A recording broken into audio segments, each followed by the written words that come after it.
Ce visage, il est partout. Dans les manifs, dans les films, sur Internet. Ce sourire un peu figé, cette fine moustache, c'est le masque de Guy Fawkes, bien sûr. Mais derrière ce qui est devenu un symbole mondial de la rébellion, se cache une histoire, une histoire pleine de contradictions. Alors, comment est-ce qu'un terroriste catholique du XVIIe siècle a pu devenir l'icône des activistes du XXIe? C'est ce qu'on va décortiquer ensemble. Cette formule, à la fois très théâtrale et un peu menaçante, ça vous dit forcément quelque chose. C'est la signature du collectif Anonymous, le groupe qui a vraiment propulsé ce masque sur le devant de la scène mondiale. C'est bien plus qu'un simple slogan, c'est leur cri de ralliement numérique. On dit souvent d'Anonymous que c'est un collectif d'activistes. Le mot est assez simple à comprendre, en fait, c'est la contraction de hacker et d'activistes. Des militants, donc, qui se servent de leurs compétences en informatique pour défendre des causes politiques. Et cette idée, utiliser la technologie comme une arme, elle est au cœur de notre histoire aujourd'hui.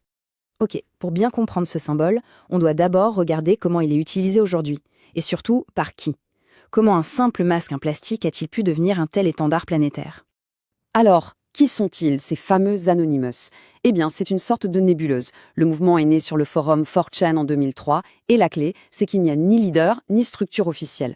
Ce qui les unit, c'est un idéal de justice et de liberté d'information. Et c'est là toute leur force et leur complexité aussi. N'importe qui, vraiment n'importe qui, peut se revendiquer d'Anonymous. Ce sont donc les actions, souvent à la limite de la légalité, qui définissent le mouvement, pas une idéologie précise. Et au milieu de ce chaos, disons, organisé, il n'y a qu'un seul élément visuel qui permet de les reconnaître, qui crée un code commun, ce fameux masque. Bien sûr, ça protège leur anonymat, mais ça va bien plus loin que ça. Ça leur donne un pouvoir symbolique énorme. Ça transforme une action individuelle en un geste collectif. Bref, ça crée un mythe moderne. Et là, on arrive à la question centrale. Mais pourquoi ce masque? Pourquoi avoir choisi ce personnage historique en particulier? Pour le comprendre, il faut faire un petit détour. Pas par l'histoire, non, mais par la fiction. C'est là que tout a vraiment commencé. Ce visage n'est pas sorti de nulle part. Il a été propulsé au rang d'icône mondiale par une œuvre de pop culture absolument majeure, la bande dessinée et ensuite le film V pour Vendetta. V pour Vendetta, c'est une œuvre culte d'Alan Moore. On est dans une Angleterre totalitaire et le héros, V, est un anarchiste qui se bat contre le régime. Le détail qui change tout, c'est que l'idée d'utiliser le masque de Guy Fawkes vient du dessinateur David Lloyd. Il cherchait un symbole qui incarne la tradition de contestation typiquement britannique.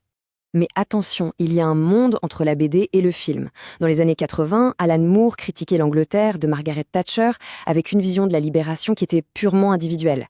Les sœurs Wachowski, elles, ont adapté l'histoire pour parler de l'Amérique post-11 septembre et critiquer le Patriot Act. Leur vision, c'est celle d'un soulèvement collectif, populaire. Une réinterprétation qu'Alan Moore a tellement détestée qu'il a carrément exigé que son nom soit retiré du générique du film. Bon, maintenant qu'on a exploré le mythe de fiction, il est temps de remonter le temps pour rencontrer le vrai bonhomme derrière le masque.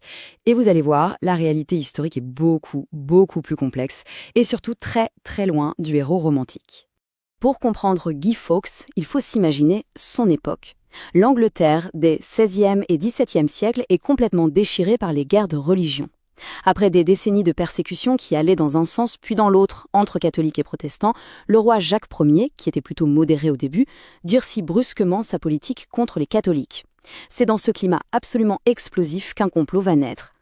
Le plan était, disons, radical. Faire sauter le Parlement pour tuer le roi et toute l'élite protestante d'un seul coup.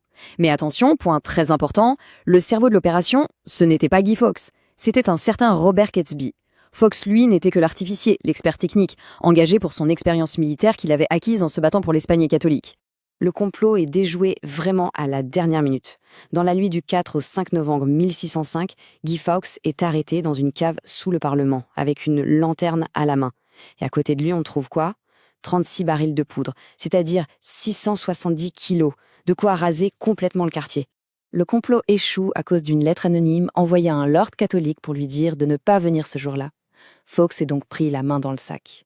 Il est ensuite horriblement torturé pour qu'il donne les noms de ses complices.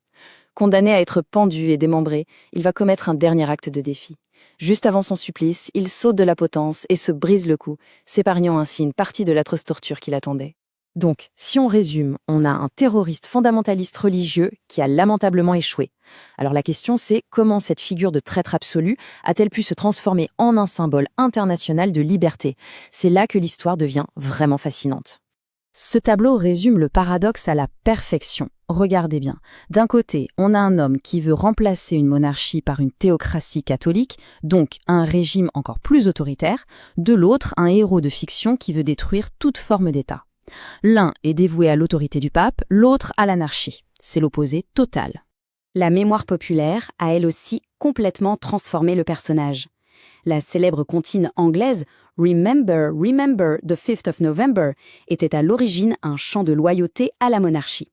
Avec le temps, toutes les références politiques ont été effacées pour ne garder qu'une sorte de moquerie enfantine contre Guy Fawkes lui-même. Et il y a encore plus surprenant. Pendant plus d'un siècle, le 5 novembre, ce n'était pas l'effigie de Guy Fawkes qu'on brûlait, mais celle du pape. La fête était avant tout une célébration anti-catholique. Le personnage de Fawkes n'est devenu central que bien plus tard. Sa personne a fini par complètement éclipser le contexte politique et religieux de départ. Finalement, toute cette histoire, de la cave du Parlement au forum d'Internet, elle nous apprend quelque chose de fondamental sur notre époque, le pouvoir immense qu'ont les symboles d'être vidés de leur sens premier pour en acquérir un totalement nouveau, voire un sens complètement opposé. C'est ça, le paradoxe final, l'ironie absolue de cette histoire. En pensant se référer à un anarchiste qui se bat pour la liberté, des mouvements comme Anonymous ont en réalité choisi l'image d'un fondamentaliste dévoué à l'autorité du pape qui voulait imposer sa religion par la terreur. Ça démontre une chose. Un mouvement moderne peut être assez puissant pour redéfinir complètement le sens d'une figure historique. Le masque a effacé l'homme, la fiction a totalement écrasé la réalité. Au final, le symbole de V a gagné et l'histoire de Guy Fawkes a été oubliée. Tout ça nous laisse avec une question assez fascinante pour l'avenir. Si un terroriste du XVIIe siècle peut devenir un symbole de liberté au XXIe, qui sera la prochaine figure historique à être ainsi réinterprétée, réécrite? Parce qu'au fond, l'histoire n'est jamais vraiment figée. Elle est constamment en train de se réécrire.